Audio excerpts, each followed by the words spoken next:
persamaan garis lurus. Contoh soalan dia. Soalan dia selalunya adalah berikan persamaan garis lurus AB. Contoh dia minta AB sekarang.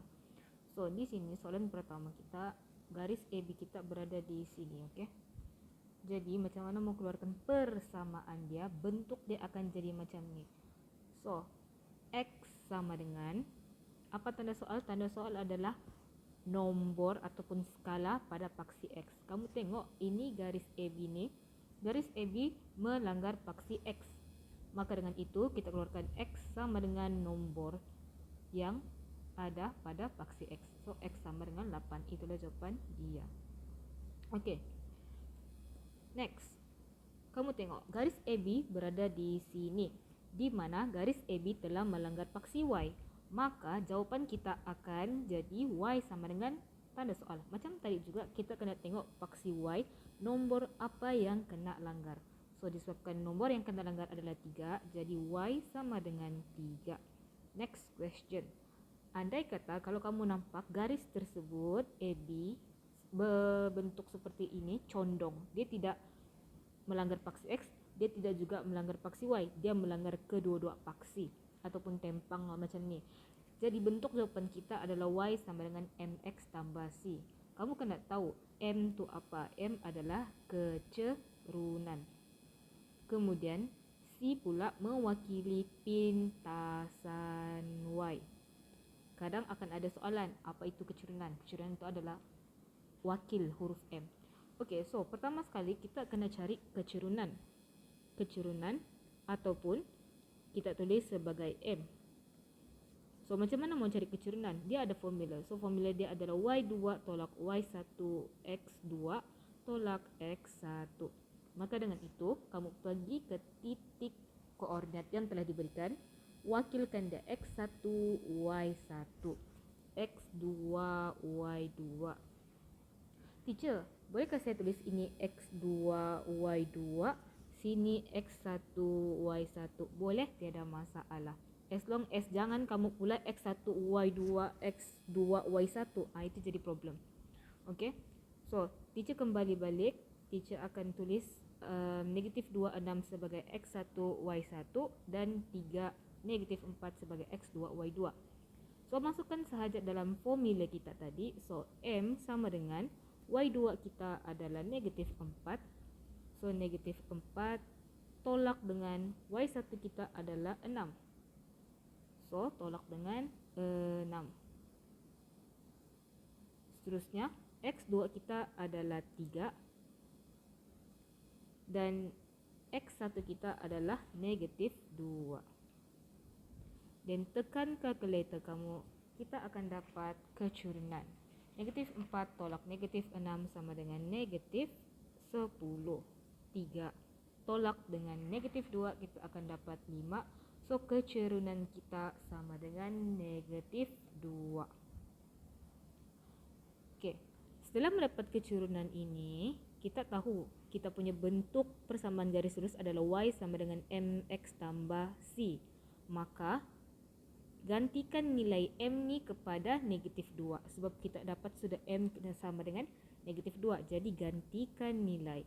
So gantikan nilai X tambah C. So sekarang kita kena cari nilai bagi pintasan Y. So macam mana mau cari nilai bagi pintasan Y? Kita perlu gantikan nilai Y dan X. Dari mana kita mau gantikan nilai ni? Dari mana kita mau dapatkan nilai? Kita tahu yang koordinat A kita adalah negatif 2, 6 dan koordinat bagi B kita adalah 3, negatif 4. Daripada soalan tadi, dari gambar raja tadi. Maka pilihlah sama ada A yang kamu mau ataupun koordinat B. Kedua-duanya boleh. So untuk kali ini teacher mau try guna koordinat B. Jadi masukkan ke dalam persamaan Y dan X kita. So kini Y kita ganti kepada negatif 4, X kita gantikan kepada 3. Dan tekan kalkulator. Negatif 2 darab dengan 3 dapat negatif 6 tambah C. Negatif 6 pindah ke sebelah, dia akan jadi positif 6. Kemudian Tekan kalkulator, kita akan dapat 2 sama dengan C. C sama dengan 2. Adakah ini jawapan dia? Bukan. Jawapan akhir dia mestilah dalam bentuk persamaan. Jadi Y sama dengan negatif 2X tambah 2. Selesai. Okay, next. Jawapan ataupun soalan yang seterusnya. Andai kata dia berikan kita 2 garis yang selari. Nampakkan garis PQ ni sama arah ataupun sama bentuk ke arah garis pada A sini. Jadi disebabkan soalan tadi masih lagi mahu persamaan garis AB. Katakanlah B ni kita tidak diberikan koordinat, tapi kita tahu yang PQ, garis PQ ini selari dengan garis AB. So apa yang kita kena buat adalah cari kecurunan macam soalan ini tadi. So Y sama dengan M. M adalah kecurunan. So kecurunan M. Disebabkan kita hanya ada koordinat A tapi tiada koordinat B, so kita akan pinjam kecurunan daripada PQ. Kenapa pinjam daripada PQ, teacher? Sebab dia selari. So bila dia selari, kecurunan dia pun selari. Jadi macam mana mau pinjam, teacher? Tulis dulu persamaan. 2Y sama dengan X tambah 16. Okey, disebabkan ini M, kita sepatutnya ambil sini M. Tetapi masalah kita sekarang ini adalah bentuk persamaan kita Y kena single. Di sini kita ada 2. Jadi kita kena pindahkan 2 ke sebelah kanan. Y sama dengan X tambah 16 bahagi 2. Kemudian Y sama dengan X per 2 tambah 6 per 2. Y sama dengan 1 per 2X, ataupun kamu boleh tulis X per 2 tambah 3. So di sini kita dapatkan kecurunan kita.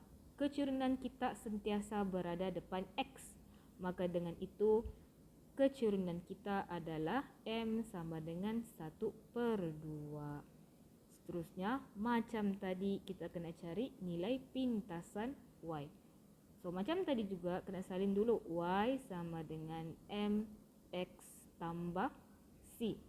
Jadi kecurunan yang telah kita dapatkan yang pinjam tadi adalah Y sama dengan 1 per 2X tambah C. Disebabkan soalan masih minta persamaan garis lurus AB, kita hanya ada koordinat A. So kita boleh guna koordinat A. Wakilkan ini X dan ini Y, masukkan ke dalam persamaan. Negatif 2 sama dengan 1 per 2. Negatif 1 tambah C. Dan tekan kalkulator, pindah, kita akan dapat nilai C sama dengan negatif 1, negatif pindah sebelah, dapat negatif 3 per 2. Adakah ini jawapan dia? Tidak. Macam tadi jawapan kenalah bentuk dalam persamaan. So Y sama dengan 1 per 2X tolak 3 per 2. Siap? Okay. So ini adalah contoh-contoh latihan yang boleh kamu lakukan. Macam tadi juga jawapan dia, kamu kena pastikan kamu kena cari dulu kecurunan. Disebabkan di sini soalan ini adalah disebabkan 2 titik koordinat. So untuk cari kecurunan kamu kena guna formula M sama dengan Y2 tolak Y1 bahagi X2 tolak X1. Dan sini sebagai pintasan Y. Kemudian yang ini pula adalah soalan yang kamu boleh guna selari. So disebabkan Y sama dengan MX tambah C, disebabkan dia selari, yang ini kamu boleh pinjam. So ini adalah contoh-contoh soalan yang boleh kamu lakukan. Try dulu buat.